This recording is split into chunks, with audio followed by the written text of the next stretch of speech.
পরম করুণাময় ও দয়ালু আল্লাহর নামে শুরু করছি। সূরা আল ইমরান, বাংলা অর্থ, আয়াত সংখ্যা ৯৬। নিশ্চয়ই প্রথম ঘর যা মানুষের জন্য স্থাপন করা হয়েছে তা মক্কায়, যা বরকতময় ও হিদায়াত বিশ্ববাসীর জন্য।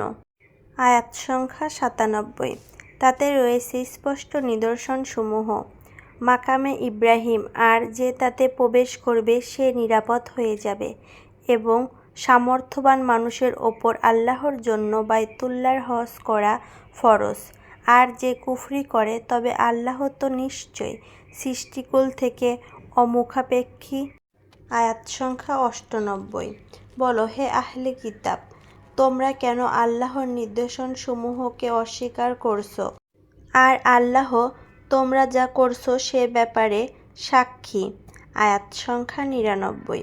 বলো, হে আহলে কিতাব, তোমরা কেন আল্লাহর পথ থেকে বাধা দিচ্ছ তাদেরকে যারা ঈমান এনেছে? তোমরা তাতে বক্ততা অনুসন্ধান করো, অথচ তোমরা সাক্ষী, আর তোমরা যা করো তা থেকে আল্লাহ গাফেল নন। আয়াত সংখ্যা ১০০। হে মুমিনগণ, যাদেরকে কিতাব দেওয়া হয়েছে, তোমরা যদি তাদের একটি দলের আনুগত্য করো, তারা তোমাদের ঈমানের পর তোমাদেরকে কাফির অবস্থায় ফিরিয়ে নেবে।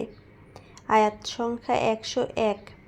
আর কিভাবে তোমরা কুফরি করো অথচ তোমাদের কাছে আল্লাহর আয়াতসমূহ তেলাওয়াত করা হচ্ছে এবং তোমাদের মধ্যে রয়েছে তার রাসূল। আর যে ব্যক্তি আল্লাহকে দৃঢ়ভাবে ধারণ করে তাকে অবশ্যই সরল পথের দিশা দেওয়া হবে। আয়াত সংখ্যা ১০২। হে মুমিনগণ, তোমরা আল্লাহকে ভয় করো যথাযথ ভয়, আর তোমরা মুসলমান হওয়া ছাড়া মারা যেও না। আয়াত সংখ্যা ১০৩। আর তোমরা সকলে আল্লাহর রজ্জুকে দৃঢ়ভাবে ধারণ করো এবং বিভক্ত হয়ো না। আর তোমরা তোমাদের ওপর আল্লাহর নিয়ামতকে স্মরণ করো যখন তোমরা পরস্পরের শত্রু ছিলে।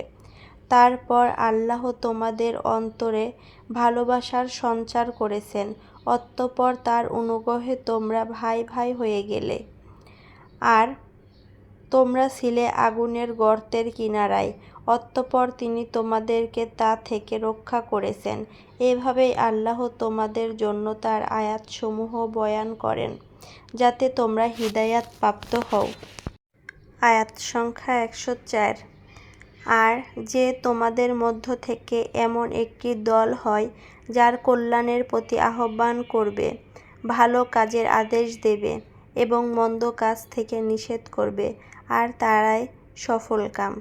আয়াত সংখ্যা ১০৫। আর তোমরা তাদের মতো হয়ো না যারা বিভক্ত হয়েছে এবং মতবিরোধ করেছে তাদের নিকট স্পষ্ট নিদর্শনসমূহ আসার পর, আর তাদের জন্য রয়েছে কঠোর আযাব। আয়াত সংখ্যা ১০৬। সেদিন কতক চেহারা সাদা হবে এবং কতক চেহারা হবে কালো, আর যাদের চেহারা কালো হবে তাদেরকে বলা হবে, তোমরা কি ঈমান আনার পর কুফরি করেছিলে? সুতরাং তোমরা আযাব আস্বাদন করো, কারণ তোমরা কুফরি করতে। আয়াত সংখ্যা ১১৭। আর যাদের চেহারা সাদা হবে তারা তো আল্লাহর রহমতে থাকবে, তারা সেখানে স্থায়ী হবে। আয়াত সংখ্যা ১০৮। এগুলো আল্লাহর নিদর্শন যা আমি তোমার ওপর যথাযথভাবে তিলাওয়াত করছি, আর আল্লাহ সৃষ্টিকুলের প্রতি জুলুম করতে চান না। আয়াত সংখ্যা ১০৯। আর আসমানসমূহ ও জমিনে যা রয়েছে তা আল্লাহর জন্যই, এবং আল্লাহর দিকেই যাবতীয় কর্মকাণ্ড প্রত্যাবর্তিত হবে। আয়াত সংখ্যা ১১০।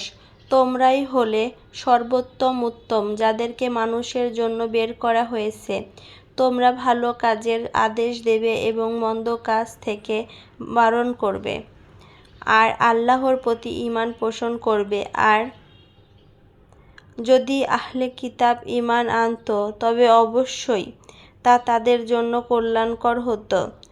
তাদের কতক ঈমানদার, তাদের কতক ফাসিক।